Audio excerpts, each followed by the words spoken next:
December 21st, 1944, near Bastogne. Snow settles across the Ardennes in slow, measured flakes. It hides shape and distance, turning forest, road, and steel into one surface of quiet white. The air freezes breath on contact. Ice coats every exposed surface. Nothing moves. Private Daniel Harlow stands inside his M3 half-track, boots locked against the metal floor. His hands remain inside crude winter gloves, stiff leather creaking as he adjusts his grip. The mounted 57mm anti-tank gun dominates the open compartment. Cold steel. Simple mechanics. One lever between silence and ignition. His breath escapes in shallow bursts. It rises like thin exhaust, fading before it reaches the edge of his vision. He keeps his eyes forward, watching the tree line that refuses to stay still. Wind pushes snow sideways. Branches shift. Shadows change shape without warning. Orders have been repeated for days. If you must fire, aim for the hull center. Penetrate. Disable weapon systems. Do not waste shells. Behind him, the convoy forms a long, unmoving artery of war. 30 Allied trucks, each burdened with aviation fuel. Steel drums stacked under canvas, straps frozen rigid. This convoy is a lifeline. Aircraft cannot fly without fuel, and Bastogne cannot hold without aircraft. Engines idle in low rhythm, a mechanical heartbeat buried under snow. Every drop of fuel here must reach the airstrip. The system depends on it. Supplies feed aircraft. Aircraft protect infantry. Infantry holds ground. The war moves only when the machines do. A faint tremor touches the half-track's frame. Something large, something closer. He listens. A distant rumble thickens through the woods. Deep, heavy, without hurry. German armor, the kind that does not retreat. Tiger, thick armor. Long cannon, overwhelming weight. Designed to push through anything that stands ahead and ignore anything too small to matter. The order remains simple. Center mass, but Harlow's eyes track the road. Narrow, icy. One tank could halt everything, and if one shell fails to penetrate front armor, there will not be time for a second. He studies the drift building against the roadside. He notes where the track link would pass. He considers what happens when steel loses motion. He presses one glove against the freezing barrel, feeling nothing but rigid metal. The lever waits under his thumb. He draws a slow breath. Radio static scratches through his headset. No voices, just fragments of a world wider than this forest. Each fragment demanding fuel, demanding continued motion. The convoy behind him does not speak. Drivers watch the tree line through frosted windshields, engines idling low to save fuel, men conserving words to conserve warmth. They rely on the first vehicle in line. They rely on the gun that points forward.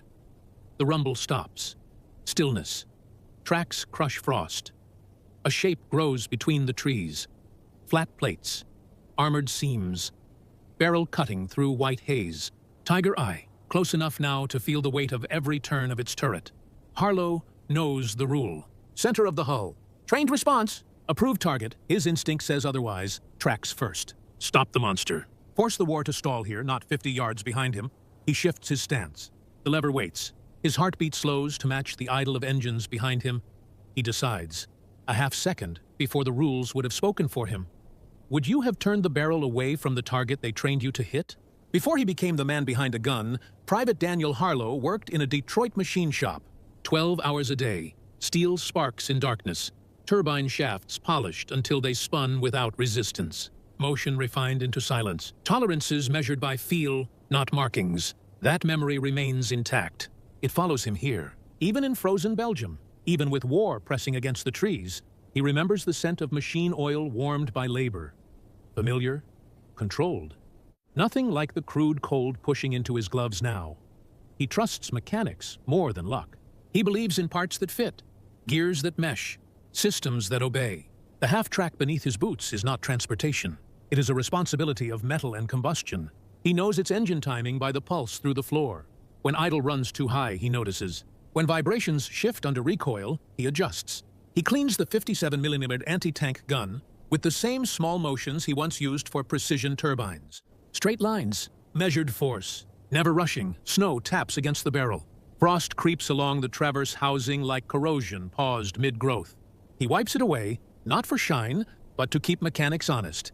He does not speak much during briefings. Officers explain procedures. Maps unfold. Pointers tap positions. Orders flow downward like conveyor belts feeding assembly lines. He accepts the hierarchy, but he tests each instruction quietly, the way friction tests bearings. Systems function best when stress is anticipated, not ignored. The Tiger's presence now is not a matter of fear. It is a matter of engineering. A vehicle built to move forward. A weapon designed to crush resistance by sheer mass. Its survival depends on momentum. Tracks keep that machine alive. Remove them, and armor becomes a bunker stranded on a road meant to stay open. His internal rule has existed longer than his uniform. Immobilize first, destroy later. It came from years of watching machinery fail where pressure concentrated. One weak point, one flaw exploited, and everything stops. But this rule was not taught by the army. Military doctrine demands shells aimed center mass, the quickest path to kill. He knows why. The war machine is large. Decisions are standardized. Ammunition is counted. Lives are accounted. System over instinct. Yet instinct is built from knowledge. And knowledge demands action before theory erases opportunity. He presses his glove against the gun's mechanism. Snow melts into moisture beneath his palm. The lever waits. The half-track's engine murmurs behind him. A reminder of the convoy depending on this one choice. 30 trucks full of fuel. 30 engines that must not burn here. Aviation fuel meant for the sky, for the planes defending Bastogne, for the soldiers waiting inside that tightening ring. He adjusts the weapon's elevation by a fraction. The barrel lowers. Hull center no longer centered. Tracks. Cold breath escapes into the stillness. For a moment, war reduces to mechanics. Steel against steel. System against system. He senses the Tiger's weight pressing forward. Each rotation of the sprocket a countdown. If he listens too long to orders, he will hear the sound of those fuel drums igniting behind him. He sets his rule above theirs. Quietly. Would you trust the precision in your hands over the book they handed you? Along this narrow Ardennes road, 30 trucks form a quiet artery. Engines idle in low rhythm, exhaust drifting into cold air before vanishing. Canvas tarps stretch over steel drums, each drum filled with the same liquid that keeps aircraft aloft. Aviation fuel, the lifeblood of the front. Thunderbolts sit on a besieged airstrip miles ahead, wings dusted with snow, waiting for fuel that has not yet arrived. Their pilots ration every drop, take off only when necessary, fire only when survival demands it. Air support shrinks when fuel thins, and infantry survival shrinks with it. Victory here depends not on front lines, but on supply lines. Snow continues to fall, muting everything except engines. The convoy breathes, pistons cycle, a mechanical pulse, confidence measured not in uniforms, but in machinery that must continue moving. A single Tiger threatens all of it. One shell into the wrong drum, and fire will run under those trucks like a fuse searching for oxygen. The chain reaction would light the forest. The road. The bodies still inside vehicles that have no armor to stop heat. Harlow sees these numbers clearly. He understands how quickly fuel becomes weapon. He imagines the first drum bursting open, liquid flames sweeping beneath tires, canvas melting, steel twisting under intense combustion, the convoy disappearing from existence before anyone understands why. He also knows what a 57mm round does against Tiger frontal armor. The shell might chip paint, it might spark, but it will not stop the machine. Orders exist because histories of failed attempts demanded them. The convoy commander watches the same tree line Harlow aims toward. Snow gathers on the officer's helmet. He presses binoculars close to his face, breath trapped in glass, then lowers them again. Vision fails. The forest remains a wall of white and suspicion. No confirmation, no denial. Just waiting, silence expands. Except it is not silent. Engines mark time in repetitive strokes. Drivetrains vibrate lightly, ready to surge forward. Brakes groan as cold clamps steel. Men in the cabs rub their hands, tapping fingers against steering wheels, feeling the road's fate through thin gloves. The Tiger's approach represents more than danger. It challenges the logistics chain itself. War is not sustained by courage alone. It is sustained by packages delivered on time, supplies routed correctly, drums sealed tight, roads kept open, systems functioning regardless of weather or enemy. Harlow listens to the half-track beneath him. The idle is steady but strained from cold. Fuel gauge above half, enough to reposition if necessary. Enough to flee if the convoy is lost. But he does not move. Precision requires patience. Across the column, drivers stare at the tree line through windshields blurred by frost. Their thoughts do not reach heroics. They think about ignition keys, transmission shifts, tire traction. If they must move, they will move all at once. If they must die, it may be before any wheel turns. A whisper of radio static breaks the air. No words, just noise. Then nothing. Harlow recognizes it for what it is. Not contact, interruption. Something large, something interfering. The convoy commander adjusts his stance, shoulders tight beneath winter jacket. He does not speak reassurance. He knows silence fails to calm. Harlow realigns the gun a fraction. Tracks still his target. The barrel points away from the spot officers circled on diagrams, away from approved procedure. The convoy remains the bloodstream of the front. One Tiger could sever it. One mechanic-turned-gunner could preserve it. Systems win wars, but systems require someone willing to protect them. The forest speaks before the Tiger does. High branches shift without wind. Snow falls in thin streams from the canopy. Not a drift, not a storm. A disturbance moving below the trees, pushing air in straight lines. Something large, something advancing. Unease travels faster than orders. It creeps along metal frames, through idling engines, into hands gripping frozen steering wheels. The convoy's heartbeat loses rhythm. Harlow sees geometric shapes where nature should remain irregular. Corners, plates, vertical edges behind pines that refuse to sway. The tree line is no longer only wood. It hides steel. A faint haze clings low to the ground. Exhaust pulled by cold air. The ribbon of smoke crawls forward, thin but undeniable. The sound sharpens next. Not a formation, just one set of tracks, one engine. Heavy strokes timed with slow confidence. Iron cleats strike frozen stone buried beneath soil, sending dull echoes down the road. Every truck in the line waits for permission to feel fear. But permission never comes. The Tiger emerges piece by piece. First the barrel, long and deliberate, clearing branches as if surveying the road before the body arrives. Then the sloped armor, coated in winter. Snow gathers in the gaps between plates, refusing to melt against thick steel designed to survive direct confrontation. It moves with the certainty of advantage. It believes American guns cannot stop it here. The math supports that belief. Harlow knows the data by heart. Front armor, too thick. Standard tactics, too late. Rules say, wait. Rules say confirm target. Rules say hull center. He listens past the roar of the approaching machine.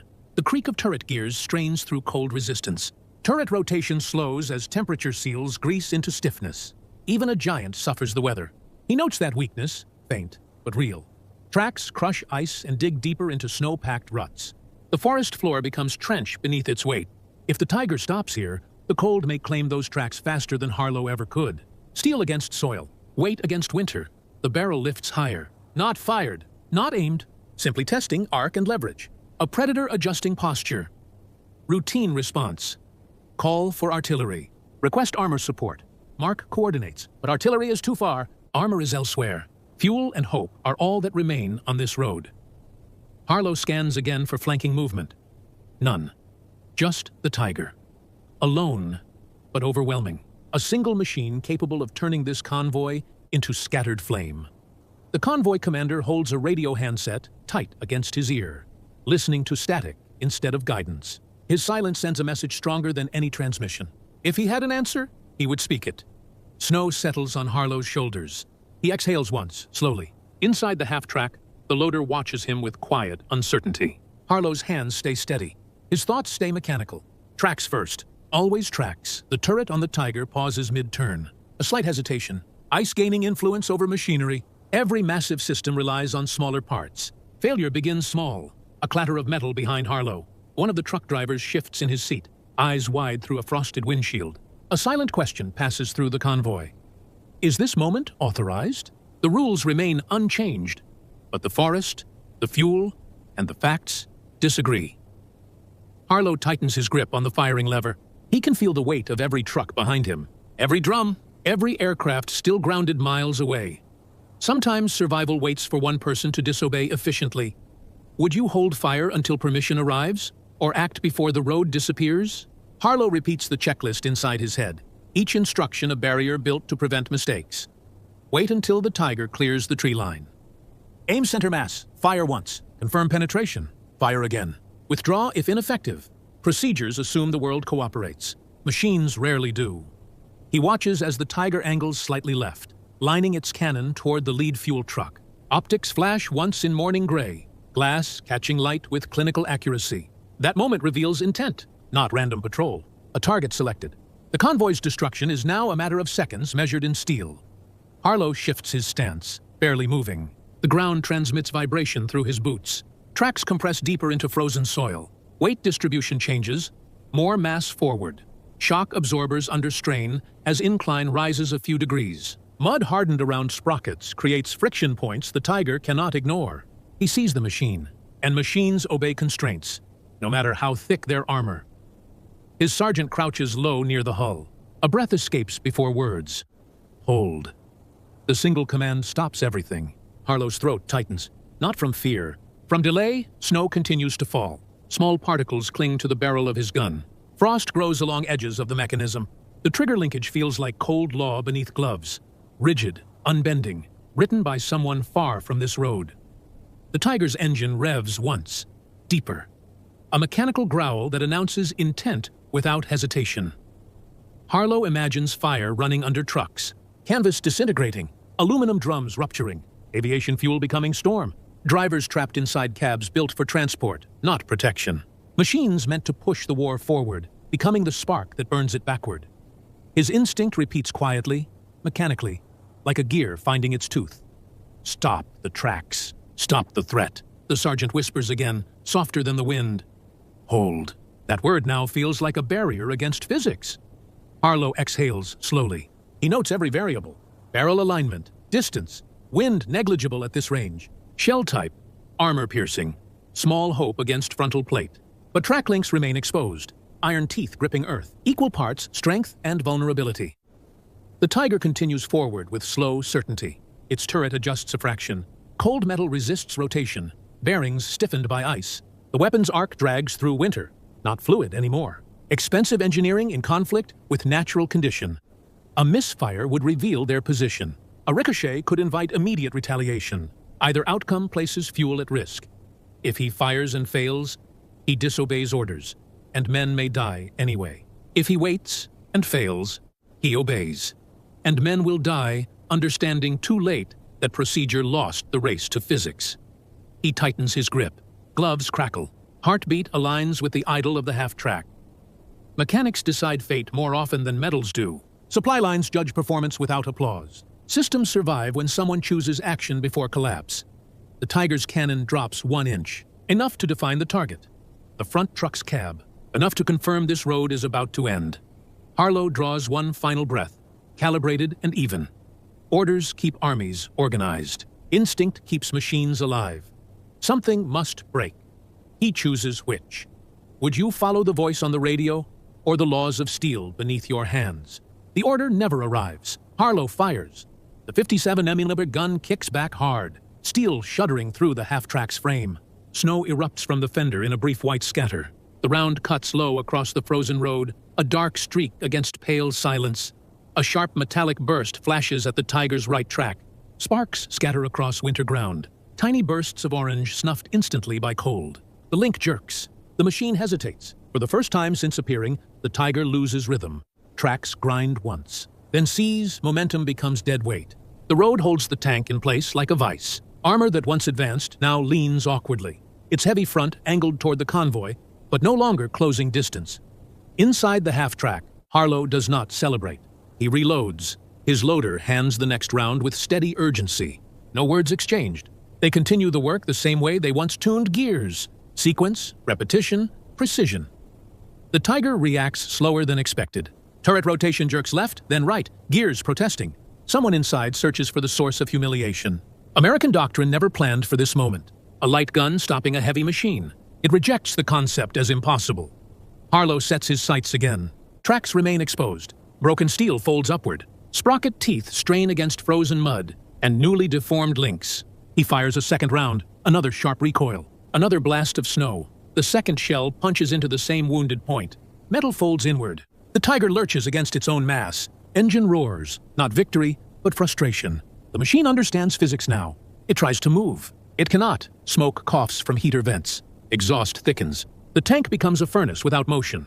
The forest watches in stillness as a predator loses freedom 1 centimeter at a time. Harlow's breathing remains controlled. Actions automatic. He checks for a third round without awaiting instruction. His rule, immobilize first, has manifested into fact. Disobedience converted into survival. Yet no cheer rises from the convoy. No victory declared.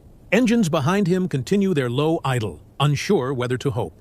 The convoy commander stares forward, caught between two reactions, commendation or correction. He does not speak either. The Tiger's turret continues to scan. Its barrel points past Harlow, then across the column. It refuses defeat. Even trapped, it remains lethal.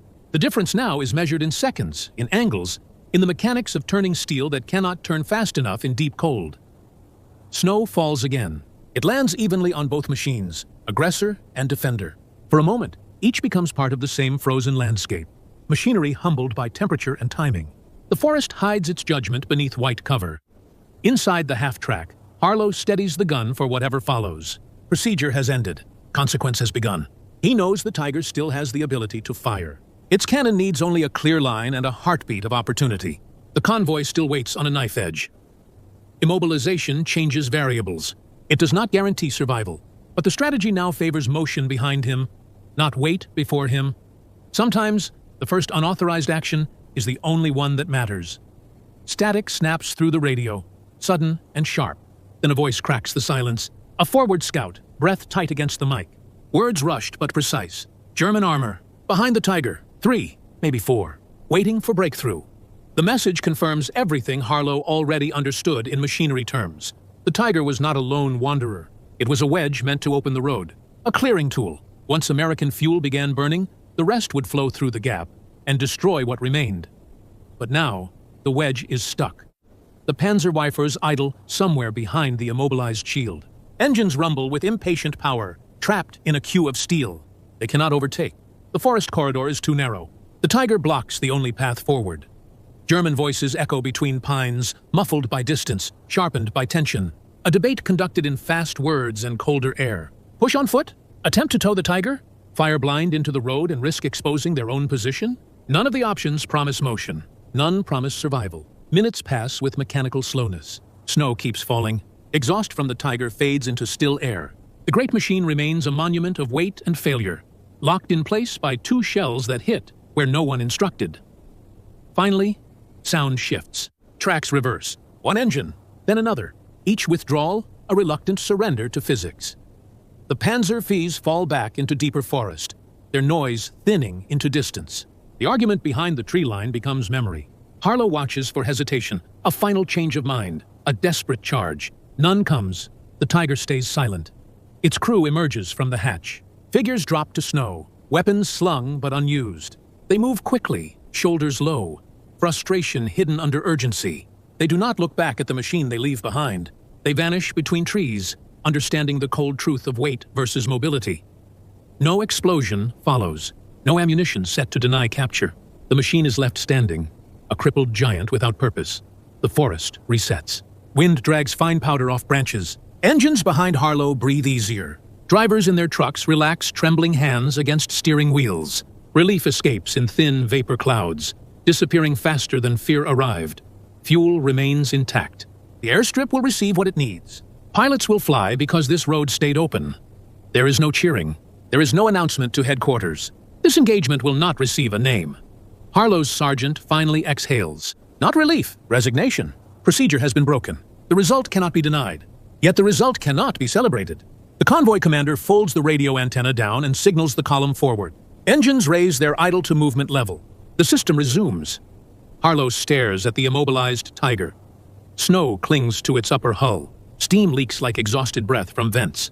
He studies the angle of the broken track, the precise point where steel surrendered to force. He does not feel pride. He feels confirmation. Machines obey rules of their own. The half-track rolls forward. The Tiger remains behind, a forgotten testament to one moment where instinct held the line that orders could not.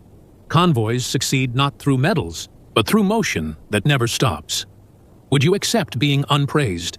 If the system survives because you refuse to wait, by dusk, the convoy reaches a flat field cut from frozen farmland.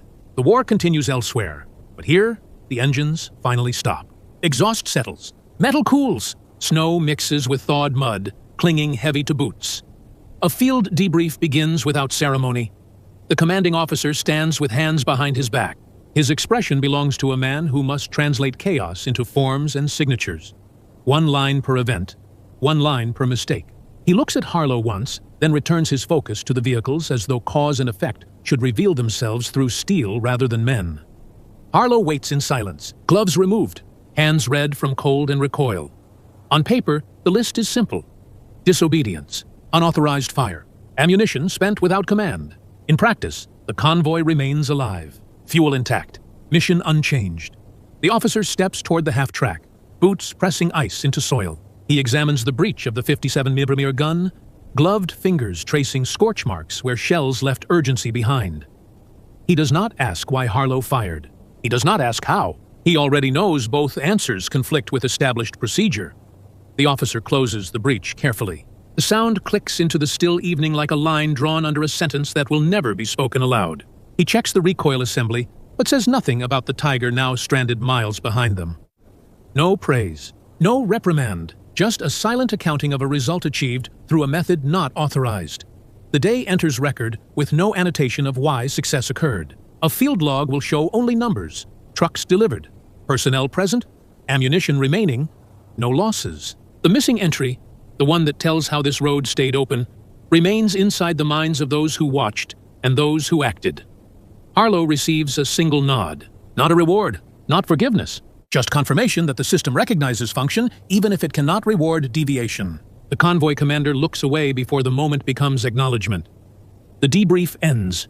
Men disperse to vehicles for routine checks. Destiny returns to simple tasks. Cleaning rifles, covering engines, adjusting straps over fuel drums. Duty shrinks back into maintenance. The war machine breathes through continued logistics, not celebration. Harlow climbs into his half-track. He removes frozen mud from the recoil guides using a cloth worn thin.